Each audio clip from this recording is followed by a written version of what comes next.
বাড়ি ছেড়ে চলে যাওয়ার আগে আপনাদের পুরো বাড়িটা আজ ঘুরিয়ে দেখাবো। এই যে ডিজাইনটা দেখলেন, এটা আমার নিজের হাতে বানানো।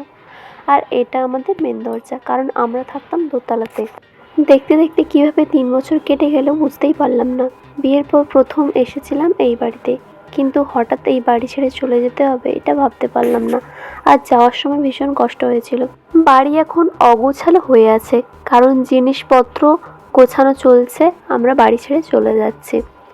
তো এই রুমটাতে থাকতো মা বাবা, মানে আমার শ্বশুর শাশুড়ি। আর খাটটা এখন অন্য বাড়িতে শিফটিং হয়ে গেছে, আমাদের নতুন বাড়িতে।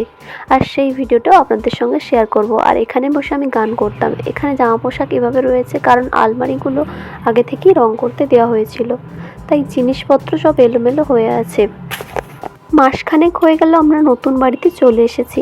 আর এই ভিডিওটা ফোনের গ্যালারিতে পড়েই রয়েছিল, তাই ভাবলাম ভিডিওটা ভয়েস ওভার করে এডিট করে আপনাদের সঙ্গে শেয়ার করে দিই। তাহলে আমার ফোনের মধ্যেও ভিডিওটা থাকবে আর আপনাদের সঙ্গেও শেয়ার করা হবে। এটা আমাদের রান্নাঘর। রান্নাঘরেও নিরামিষ গ্যাসটা চলে গিয়েছিল নতুন রান্নাঘরে, আর আঁশের গ্যাসটা তখনও পর্যন্ত পৌঁছয়নি। নতুন বাড়ি হলেই জিনিসপত্র শিফটিংয়ের প্রচুর ঝামেলা থাকে, কারণ এত বছরের একটা সংসারের জিনিস নিয়ে যাওয়া মানে সেটা ভীষণ চাপের ব্যাপার। আর সব কিছু মনে রাখাটাও ভীষণ চাপের। এই বাড়ি থেকে আমাকে আর ভিডিও করতে দেখা যাবে না কোনোদিনও। অনেক ভিডিও বানিয়েছি এই বাড়ি থেকে। আর এটা হলো আমার রুম। সেই মুহূর্তে ভীষণ অন্ধকার লাগছিল, কেন তার আগের দিন লাইট ফ্যান এগুলো সব খুলে নিয়ে যাওয়া হয়েছিল, শুধুমাত্র এসিগুলোই ছিল। আর তখন গরমটাও ভীষণ ছিল। এই রুমটাতেই বিয়ের পর প্রথম এসে ঢুকেছিলাম। আমার শাশুড়ি মা আমায় বলেছিল আমিও এই রুমটাতে এসে ঢুকেছিলাম, তুইও এই রুমটাতেই থাকবি আজ থেকে। আর এই যে ময়ূরের পেন্টিংটা দেখলেন, এটা আমিই বানিয়েছিলাম। এসি খোলার জন্য মিস্ত্রিরা চলে এসেছিল।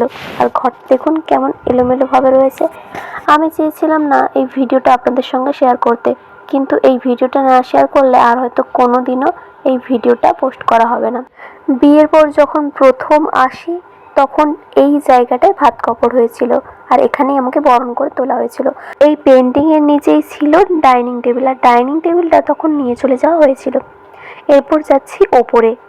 আপনারা হয়তো অনেকেই বলবেন যে এতদিন ভিডিও না পোস্ট করে এখন এই ভাঙাচোরা অবস্থায় ভিডিও আমাদের সঙ্গে শেয়ার করছেন। আসলে এতদিন ভাবতে পারিনি যে কোনোদিনও এইভাবে ভিডিও শেয়ার করতে হবে। এটা ছিল ঠাকুর ঘর। এখানে আমি অনেকটা সময় কাটাতাম, কারণ সকালের পুজো, সন্ধ্যাবেলা সন্ধ্যা দেওয়া এগুলো আমিই করতাম। আপনারা হয়তো এখানে আমাকে অনেক ভিডিও বানাতে দেখেছেন। এই জায়গায় আমি অনেক ভিডিও বানিয়েছি। 3 তলাতে এই ঘরটা দিনের বেলা খুব গরম হলেও রাত্রে কিন্তু ঠান্ডা হয়ে যেত, তাই গরমকালে রাত্রে এখানে অনেক সময় শোয়া হতো। আর সন্ধে হলে দোতলা বেশিরভাগ সময় ভীষণ গরম থাকতো, তাই ছাদে এসে আমি অনেকটাই সময় কাটাতাম। দেখুন এই ঘরটাও এলোমেলো হয়ে রয়েছে, কারণ তখন পর্যন্ত অনেক জিনিস ধীরে ধীরে নিয়ে যাওয়া হচ্ছিল। আসলে আমরা দোতলা ও 3 তলাতে থাকতাম। আর এখানে একটা অ্যাটাচ বাথরুমও রয়েছে, তাই যারা ওপরে সত্য তাদের কোনো অসুবিধা হতো না। আর এই জায়গাতে আমি অনেক ভিডিও বানিয়েছি। খারাপ লাগছিল ভীষণ বাড়িটা ছেড়ে যেতে, কারণ এই জায়গাতে অনেক সময় কাটিয়েছি।